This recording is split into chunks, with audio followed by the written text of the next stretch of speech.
Hey, welcome back to another dispatch from Holly McKay. Today we're going back to Syria.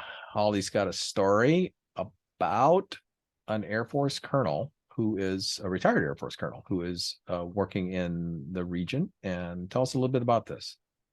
Right. So I think we could all remember, especially back to 2014, when ISIS really just catapulted it into our news screens. And some sort of our first sort of greeting or meeting with who they were and the brutality of this group was the fact that they had kidnapped several Western journalists, of course, Americans, James Foley and Stephen Sotloff. And I think we all sort of saw those very harrowing images of the two young men in the orange jumpsuits being taken out into the field and essentially beheaded.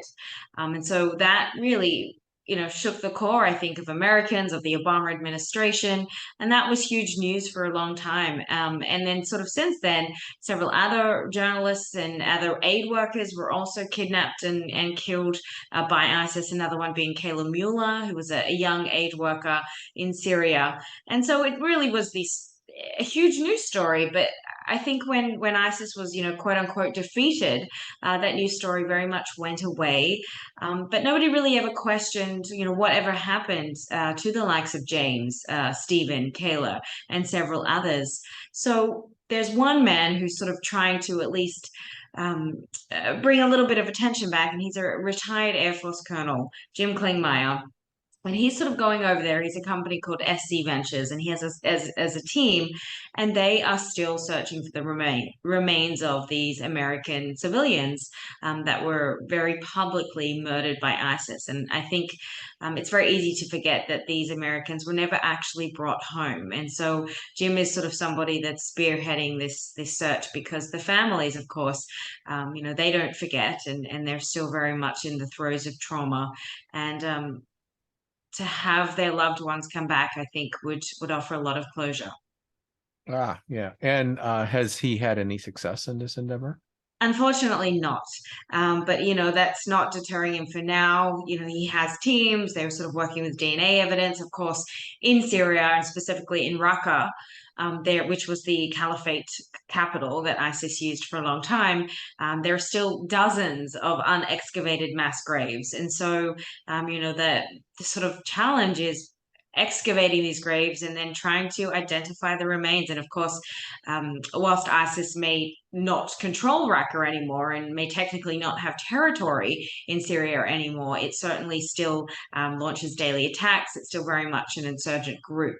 So there are just a lot of security sort of concerns with that. And it is a big challenge, but it seems to be something that is largely forgotten by the American government, which of course has focuses in many different places. And we often hear about hostages and missing persons being held by terrorist groups or in regime prisons all around the world. But with that, we sort of forget that it still is important to bring Americans home, and I think that was something that was very much instilled in Jim, being a service member, is that sort of the no man left behind, and America is extremely unique in that sense that it will risk the lives of many other soldiers to go out and bring back the remains of a fallen comrade. So he's sort of applying that to civilians as well, because in many ways, the likes of Jim and Stephen and Kayla were doing service of a different kind, and a service that is extremely important, and their families certainly do deserve that closure. Yeah. Um,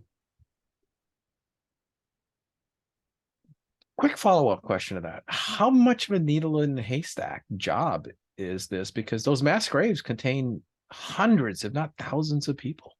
It is. It's a massive sort of job, and when Jim and I were talking, he was sort of talking about one area where he knew that there was something upwards of 3,000 bodies, and so sort of the process of trying to get DNA is something that is incredibly expensive. It's incredibly time consuming and incredibly challenging. But again, it's he says, I made a promise to these families, and he's going to continue to do, I think, what he can and what his team can, who are all former American service members as well. And it is, I guess, comforting to know that there are people out there that still care. And being a journalist myself, I think that we can't forget the likes of James and Stephen, that really suffered at the hands of this very brutal organization. And their families, as I said, really deserve that closure. Yeah, there you go. Well, it sounds like a labor of love and for fellow man that has a long way to go before some result is finally achieved. But wow, more power to him.